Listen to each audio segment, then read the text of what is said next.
माधव,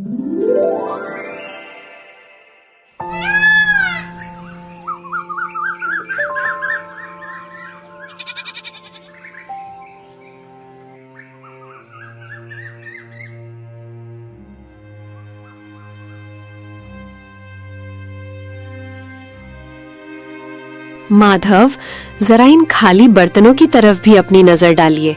आखिर कब तक हम सिर्फ उम्मीदों के सहारे जिंदा रहेंगे? पूरे गांव में हमारी ही ऐसी बदकिस्मत चौखट है जहां महीने के 15 दिन चूल्हा सिर्फ राख उगलने के लिए जलता है।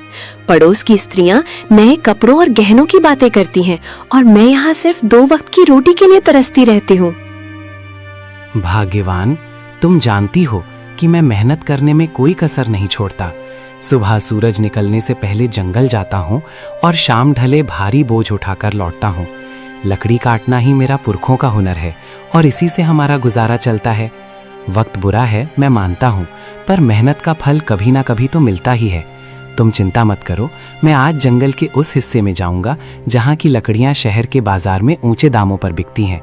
बस तुम थोड़ा धैर्य रखो, भगवान सब ठीक कर देगा। धैर्य? पिछले 10 सालों से मैं धैर्य का ही घूंट पीकर जी रही हूँ माधव। आपकी ये बातें अब मुझे दिलासा नहीं बल्कि जख्म देती हैं। लकड़ी काटने के अलावा भी दुनिया में बहुत से काम हैं। आप किसी जमींदार के यहाँ मजदूर क्यों नहीं बन जाते, या फिर शहर जाकर कोई ढंग की नौकरी क्यों नहीं ढूंढते? लकड़ी काटकर आप सिर्फ अपना कंधा तोड़ रहे हैं, गरीबी नहीं। मैं अब इस भूख को बर्दाश्त नहीं कर सकती। मुझे बस इतना चाहिए कि कम से कम हम दोनों रात को चैन की नींद सो सके, बिना इस डर के कि कल सुबह क्या खाएंगे। ठीक है भाग्यवान, अगर तुम्हें लगता है कि मेरी मेहनत काफी नहीं है तो मैं आज से ही दूसरे काम की तलाश शुरू कर दूंगा। मैं लकड़ियां काटने के साथ साथ गांव के जमींदार से भी बात करूंगा कि क्या उनके पास मेरे लिए कोई और काम है। मैं नहीं चाहता कि तुम्हारी आंखों में कभी भी दुखों के बादल छाएं। मैं वादा करता हूं कि मैं हार नहीं मानूंगा। बस आज का दिन किसी तरह काट लो। शाम को जब मैं लौटूंगा तो शायद कोई अच्छी खबर लेकर आऊं। अब मुस्कुरा दो, तुम्हारी मुस्कान ही मेरी असली पूंजी है। तभी अचानक दरवाजे पर हल्की सी दस्तक हुई। केशव उठा और बाहर गया। दरवाजे पर एक बूढ़ा साधु खड़ा था। चेहरा शांत, आंखें तेजस्वी, लेकिन शरीर बेहद कमजोर। बेटा, क्या इस प्यासे राही को थोड़ा सा शीतल जल मिल सकता है? मैं मीलों का सफर तय करके आ रहा हूँ और अब मेरी देह मेरा साथ नहीं दे रही। कंठ सूख गया है और पैरों में छाले पड़ गए हैं। अगर तुम्हारे पास थोड़ा सा अन्न भी हो तो इस बूढ़े को दान कर दो। मुझे किसी राजसी भोग की इच्छा नहीं है, बस एक निवाला मिल जाए ताकि मैं अपनी यात्रा जारी रख सकूं। ईश्वर तुम्हारी इस सेवा को स्वीकार करेगा और तुम्हारे घर के भंडार हमेशा भरे रहेंगे। प्रणाम महात्मा जी, आपका मेरे द्वार पर आना मेरा सौभाग्य है, लेकिन मैं आपको किस मुंह से बताऊं कि मेरे पास आपको खिलाने के लिए एक दाना भी नहीं है। हम खुद पिछले कल से भूखे हैं। मेरी कुटिया में केवल खाली बर्तन और गरीबी का डेरा है। लेकिन हाँ, मैं आपको प्यासा नहीं जाने दूंगा। मैं अभी अंदर से ठंडा जल लेकर आता हूँ। भोजन न दे पाने का मुझे बहुत दुख है, कृपया मुझे क्षमा कर दीजिएगा। पुत्र, दुखी मत हो। दान देने के लिए धन की नहीं, मन की जरूरत होती है। तुम्हारी आंखों में जो करुणा है वो किसी भी 56 भोग से कहीं अधिक तृप्ति देने वाली है। तुम जल ले आओ, वही मेरे लिए अमृत के समान होगा। इंसान की असलियत उसके अभाव में ही पता चलती है और तुमने अभाव में होकर भी अतिथि सत्कार का धर्म निभाया है। जाओ बेटा, जल ले आओ। मैं यहीं तुम्हारी प्रतीक्षा कर रहा हूं। तुम्हारी सादगी ने मेरा मन जीत लिया है। माधव ने जैसे ही योगी को जल पिलाया, योगी का चेहरा चमक उठा। उन्होंने प्रसन्न होकर माधव को आशीर्वाद दिया। माधव, तुम्हारी सेवा भावना से मैं अत्यंत प्रसन्न हूं। मैं तुम्हें 3 ऐसे वरदान देता हूं जो साधारण मनुष्यों की पहुंच से बाहर हैं। तुम जो भी मांगोगे वो सच हो जाएगा। अपनी पहली इच्छा बताओ पुत्र, लेकिन याद रहे वरदान का उपयोग सोच समझ कर करना। धन, वैभव, आयु या शक्ति, तुम कुछ भी मांग सकते हो। बोलो, तुम्हारी पहली अभिलाषा क्या है? महात्मा जी, आपने मुझे बड़ी परीक्षा में डाल दिया। वैसे तो मुझे बहुत कुछ चाहिए, पर मैं अपनी बुद्धि का प्रयोग करना चाहता हूँ। मेरा पहला वरदान ये है कि मेरी ये कुल्हाड़ी, जिसे मैं अपनी जान से ज्यादा चाहता हूँ, जो भी इसे हाथ लगाए वो मेरी आज्ञा के बिना इसे छोड़ ना पाए, और अगर वो इसे चलाना शुरू करे तो जब तक मैं रुकने को न कहूँ वो रुक न सके। क्या आप मुझे ऐसा विचित्र वरदान दे सकते हैं? मुझे लगता है कि ये मेरे बहुत काम आएगी। अजीब मांग है, पर वचन के अनुसार तथास्तु। तुम्हारी कुल्हाड़ी अब तुम्हारी आज्ञा की गुलाम है। अब बिना समय गवाए अपनी दूसरी इच्छा प्रकट करो। याद रखना, तुम्हारे पास केवल 2 और मौके बचे हैं। क्या तुम्हें सोने की खदानें चाहिए या फिर कोई ऐसा महल जो बादलों को छूता हो? संसार की हर सुख सुविधा तुम्हारे कदमों में हो सकती है। बस एक बार अपने मन की बात कहो और चमत्कार देखो। महाराज, दूसरी इच्छा के लिए मैं इस पुरानी लकड़ी की कुर्सी को चुनता हूँ। मैं चाहता हूँ कि जो कोई भी इस कुर्सी पर एक बार बैठ जाए वो मेरी अनुमति के बिना यहाँ से हिल तक न सके। वो इस कुर्सी से ऐसा चिपक जाए जैसे पत्थर पर लकीर। चाहे कोई कितना भी बलवान क्यों ना हो, मेरी मर्जी के बिना उसका उठना नामुमकिन हो जाए। बस यही मेरी दूसरी विनती है। मुझे विश्वास है कि आप मेरी इस इच्छा को भी पूरा करेंगे। तुम्हारी सोच किसी आम आदमी जैसी नहीं है माधव। ये वरदान भी तुम्हें दिया। अब आखिरी और तीसरी इच्छा की बारी है। सोच लो, क्या तुम अपनी गरीबी हमेशा के लिए खत्म नहीं करना चाहोगे? क्या तुम्हें अपने लिए लंबी आयु यानी रोगी काया नहीं चाहिए? ये अंतिम अवसर है। इसके बाद मैं अदृश्य हो जाऊंगा और फिर कभी नहीं मिलूंगा। अपनी तीसरी इच्छा मांगो और अपने भाग्य का फैसला खुद करो। महात्मा जी, तीसरी इच्छा के रूप में मैं चाहता हूँ कि मेरा ये जो चमड़े का पुराना थैला है, इसके भीतर मैं जो कुछ भी डाल दूं, चाहे वो कोई वस्तु हो, सोना हो या कोई जीवित प्राणी, उसे मेरे अलावा कोई और बाहर न निकाल सके। वो उस थैले की गहराई में तब तक कैद रहे जब तक मैं खुद उसे आजाद न करूं। यही मेरी अंतिम मांग है। तुम्हारी सोच किसी आम आदमी जैसी नहीं है माधव। विचित्र मांगे हैं, पर वचन के अनुसार तथास्तु। तुम्हारी तीनों मांगे पूरी हुई। याद रखना, वरदान तभी काम आते हैं जब उनका उपयोग सही समय पर हो।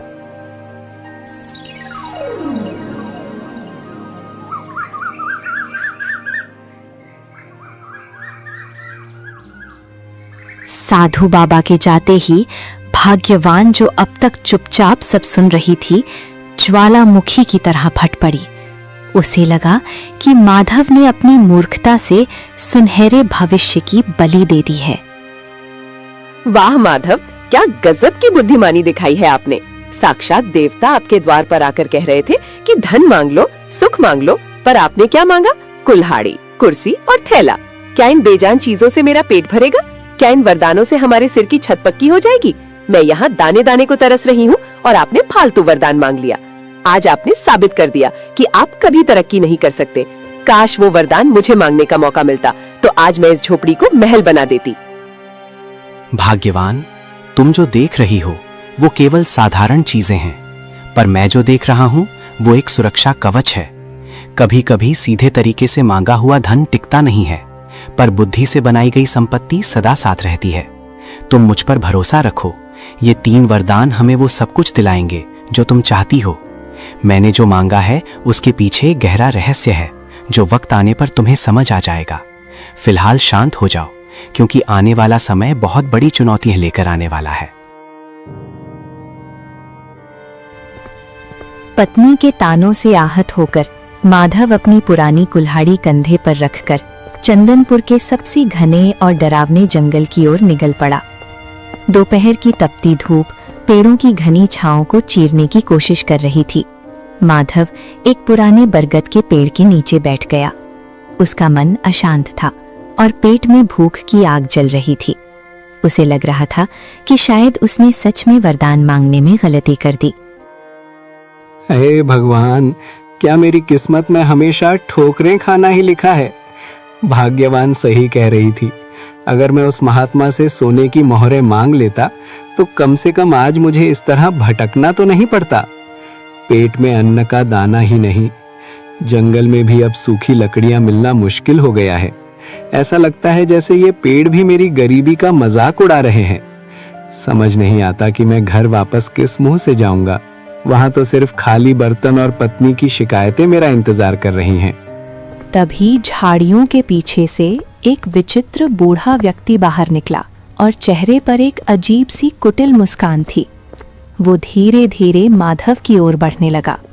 माधव ने गौर किया कि उस बूढ़े के चलने की आवाज सामान्य नहीं थी। जब उसने नीचे देखा तो उसके होश उड़ गए। उस बूढ़े के पैर इंसानों जैसे नहीं बल्कि बकरियों के खुरों जैसे थे। अरे ओ नौजवान, इतना उदास होकर इस वीराने में क्यों बैठे हो? तुम्हारी आहें तो इस जंगल के पत्तों को भी सुखा रही हैं। क्या बात है? क्या तुम्हारी पत्नी ने तुम्हें घर से निकाल दिया है या फिर ये गरीबी का भूत तुम्हारा पीछा नहीं छोड़ रहा? देखो, मैं इस जंगल का बहुत पुराना निवासी हूँ और मैं लोगों के दुख भांप लेता हूँ। तुम्हारी हालत देखकर मुझे तुम पर दया आ रही है। अगर तुम चाहो तो मैं तुम्हारी सारी दरिद्रता एक पल में दूर कर सकता हूँ। बस तुम्हें मेरी एक छोटी सी शर्त माननी होगी। बोलो, क्या तुम अपनी किस्मत बदलना चाहते हो? प्रणाम महानुभाव, आप अचानक इस घने जंगल में कहाँ से आ गए और आपको कैसे पता चला कि मैं अपनी पत्नी से परेशान होकर यहाँ बैठा हूँ? आपकी बातें सुनकर मुझे थोड़ा अजीब लग रहा है। और ये आपके पैर, आप कोई साधारण मनुष्य तो नहीं लगते। कहीं आप वही मायावी राक्षस तो नहीं जिसकी कहानियाँ हमारे बुजुर्ग सुनाया करते थे, जो लोगों को लालच देकर उनका सब कुछ छीन लेता है? मुझे आपसे बात करने में डर लग रहा है, फिर भी मेरी जिज्ञासा शांत कीजिए कि आप आखिर हैं कौन और मुझसे क्या चाहते हैं? हा, तुम तो बहुत चतुर निकले लकड़हारे। हाँ, तुमने सही पहचाना। मैं इस मायावी साम्राज्य का स्वामी हूँ। पर डरो मत, मैं तुम्हें चोट पहुंचाने नहीं बल्कि तुम्हारी झोली भरने आया हूँ। देखो, मेरे पास सोने की मोहरों से भरी ये 3 थैलियां हैं। इन्हें ले जाओ और अपनी पत्नी के हर सपने को पूरा करो। अच्छा खाना खाओ, अच्छा पहनो और इस झोपड़ी की जगह महल बना लो। बदले में मुझे बस इतना चाहिए कि आज से ठीक 1 साल बाद तुम्हें मेरे साथ मेरे लोक में चलना होगा और मेरी गुलामी करनी होगी। 1 साल की पूरी आजादी और बेहिसाब दौलत। सोच लो, सौदा बुरा नहीं है। माधव समझ गया था कि ये शैतानी राक्षस उसे अपनी जाल में फंसाना चाहता है, लेकिन घर की गरीबी और भाग्यवान के तानों को याद कर उसका मन डोल गया। उसने सोचा कि क्यों ना अभी ये धन ले लिया जाए और बाद में उन वरदानों का इस्तेमाल करके इस राक्षस से निपटा जाए। मालिक, आपकी बात तो सच है। इस तरह रोज रोज भूखे मरने से तो अच्छा है कि 1 साल तक राजाओं जैसी जिंदगी जी ली जाए। मेरी पत्नी को हमेशा मुझसे शिकायत रहती है कि मैं उसके लिए कुछ नहीं कर पाता। कम से कम इन मोहरों से उसे 1 साल की खुशियां तो मिल पाएंगी। पर मुझे डर है कि 1 साल बाद जब आप मुझे लेने आएंगे तो मेरी पत्नी और बच्चों का क्या होगा। खैर, जो होगा सो देखा जाएगा। मैं आपके इस सौदे के लिए तैयार हूँ। मुझे वो सोने की थैलियां दे दीजिए ताकि मैं अपनी बदहाली को दूर कर सकूं, और 1 साल बाद मैं आपके साथ चलने का वादा करता हूँ। बहुत खूब, मुझे तुम्हारी बुद्धिमानी पसंद आई। ये लो सोने की 3 थैलियां। इनमें इतनी दौलत है कि तुम 7 जन्मों तक बैठकर खा सकते हो। जाओ और अपनी जिंदगी के हर पल का आनंद लो। ऐश करो, दान पुण्य करो या जो जी में आए वो करो।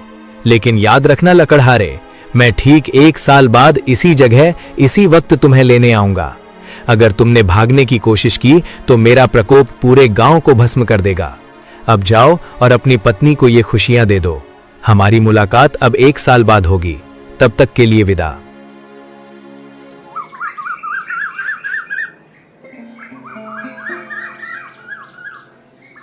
माधव भारी मन और भारी थैलियों के साथ घर लौटा। उसने रास्ते से ढेर सारी मिठाइयाँ, फल, मछली और नए कपड़े खरीदे।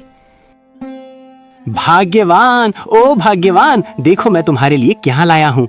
अब तुम्हें कभी भूखा नहीं सोना पड़ेगा और ना ही उन फटे हुए कपड़ों में रहना होगा। देखो, मैं बाजार से तुम्हारे लिए रेशमी वस्त्र और सबसे बढ़िया पकवान लाया हूँ। और ये देखो, सोने की मोहरों से भरी थैलियाँ। अब हम इस पुरानी कुटिया को तोड़कर एक आलीशान मकान बनाएंगे। पूरे चंदनपुर में हमारे जैसा अमीर कोई नहीं होगा। अब मुस्कुराओ और अपनी इस नाराजगी को छोड़ दो, क्योंकि तुम्हारे पति ने तुम्हारी सारी इच्छाएं पूरी करने का रास्ता ढूंढ लिया है। अरे ये सब क्या है माधव? सुबह तो आपके पास एक कौड़ी नहीं थी और अभी दोपहर ढलते ही आप सोने की थैलियां लेकर आ गए। क्या आपने कहीं चोरी की है या किसी का खून किया है? इतने सारे पैसे आपको भला कौन दे सकता है? और ये मिठाइयाँ, ये कपड़े, मेरा तो सिर चकरा रहा है। मुझे सच सच बताइए कि ये धन कहाँ से आया है? कहीं ऐसा ना हो कि इन सुखों के बदले हमें कोई बहुत बड़ी कीमत चुकानी पड़े। मुझे आपकी आंखों में वो खुशी नहीं दिख रही जो इतनी दौलत मिलने पर होनी चाहिए। आप कुछ छुपा रहे हैं ना? भाग्यवान, तुम बहुत सवाल पूछती हो। मैंने कोई चोरी नहीं की है। मुझे जंगल में एक बहुत बड़ा काम मिला है, जिसके लिए मालिक ने मुझे ये पेशगी दी है। उन्होंने कहा है कि मैं 1 साल तक आराम करूं और फिर उनके काम पर लौटूं। बस तुम इतना समझ लो कि अब हमारे अच्छे दिन आ गए हैं।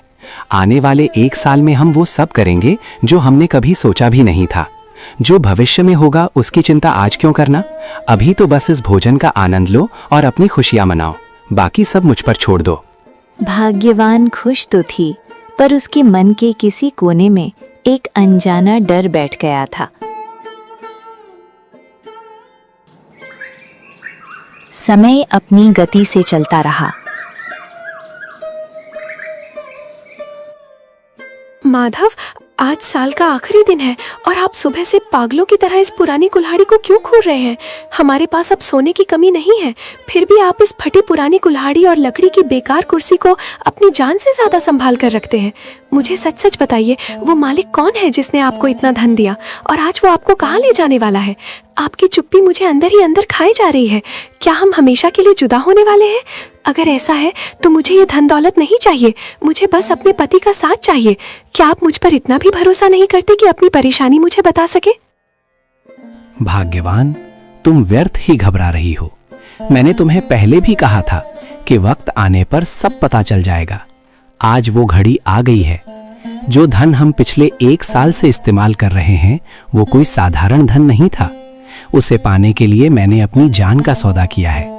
लेकिन घबराओ मत, मैंने उस महात्मा से जो 3 वरदान मांगे थे वो आज हमारी रक्षा करेंगे। तुम बस इतना करो कि जब वो अतिथि यहाँ आए तो तुम घर के अंदर रहना और चाहे जो हो जाए बाहर मत आना। आज मैं दिखा दूंगा कि एक साधारण इंसान की बुद्धि बड़े से बड़े मायावी को कैसे परास्त कर सकती है। बस मुझ पर विश्वास रखो और प्रार्थना करो। वो बूढ़ा आदमी अब अपने असली रूप में था, एक भीमकाय राक्षस जिसकी लंबी सींगें थीं और आंखों से अंगारे बरस रहे थे। लकड़हारे, समय समाप्त हुआ। देखो, मैं अपना वादा निभाने आ गया हूँ। तुमने 1 साल तक मेरे धन पर खूब ऐश की, अच्छे पकवान खाए, पर अब भुगतान का समय है। चलो अपनी ये कुल्हाड़ी उठाओ और मेरे पीछे पीछे मेरे नरक लोक की ओर चलो। वहां तुम्हें अनंत काल तक मेरी गुलामी करनी होगी। अब देर मत करो, मेरी भूख बढ़ रही है और मुझे इंसानों को तड़पाने में बड़ा मजा आता है। क्या तुम तैयार हो अपने मालिक के साथ चलने के लिए, या फिर मुझे तुम्हें घसीट कर ले जाना पड़ेगा? अपनी पत्नी से विदा ले लो, क्योंकि अब तुम उसे कभी दोबारा नहीं देख पाओगे। प्रणाम मालिक, आप आ गए। मैं तो आपका ही इंतजार कर रहा था। भला मैं अपने वादे से कैसे मुकर सकता हूँ? मैं चलने के लिए बिल्कुल तैयार हूँ। आखिर आपने मुझे 1 साल तक राजाओं वाली जिंदगी जो दी है। लेकिन मालिक, जाने से पहले मेरी एक छोटी सी विनती है। देखिए, मैंने अपने बच्चों के लिए ये ढेर सारी लकड़ियाँ इकट्ठा की हैं ताकि मेरे जाने के बाद उन्हें सर्दी न लगे। बस इतनी सी लकड़ियाँ काटनी बाकी रह गई हैं। अगर आप महानता दिखाते हुए अपनी दिव्य शक्ति से इन 2-4 कुंदों को फाड़ दें तो मैं चैन से आपके साथ चल सकूंगा। आपके लिए तो ये पल भर का काम है। क्या आप अपने सेवक पर इतना सा उपकार करेंगे? तुम इंसान भी कितने भावुक होते हो, जाते जाते भी लकड़ियों की चिंता कर रहे हो। लाओ इधर दो ये खिलौना जैसी कुल्हाड़ी। देखो मैं इसे कैसे एक ही वार में चकनाचूर करता हूं। ये लो और ये लो। अरे ये क्या हो रहा है? ये कुल्हाड़ी मेरे हाथों से चिपक क्यों गई है? मैं इसे छोड़ना चाहता हूं पर ये मेरे हाथों को जकड़ती जा रही है। और मेरा शरीर अपने आप वार किए जा रहा है। मैं रुकना चाहता हूं पर मेरे हाथ रुक नहीं रहे। लकड़हारे, ये क्या जादू किया है तूने? मुझे रोक, मैं कह रहा हूं मुझे अभी के अभी रोक, वरना मैं इस पूरी जगह को तबाह कर दूंगा। अरे मालिक, इतनी जल्दी थक गए? आप तो कह रहे थे कि ये आपके लिए बच्चों का खेल है। काटिए मालिक, अभी तो बहुत सारी लकड़ियां बाकी हैं।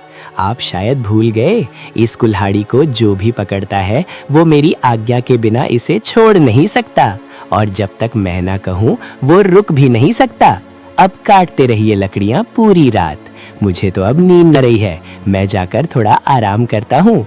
जब आप थक कर चूर हो जाए और आपकी हड्डियां जवाब देने लगे तब मुझे पुकारिएगा। तब तक इस मुफ्त की मजदूरी का आनंद लीजिए, महाबली राक्षस राज। माधव, बेटा माधव, मुझे बचा ले, मैं हार गया।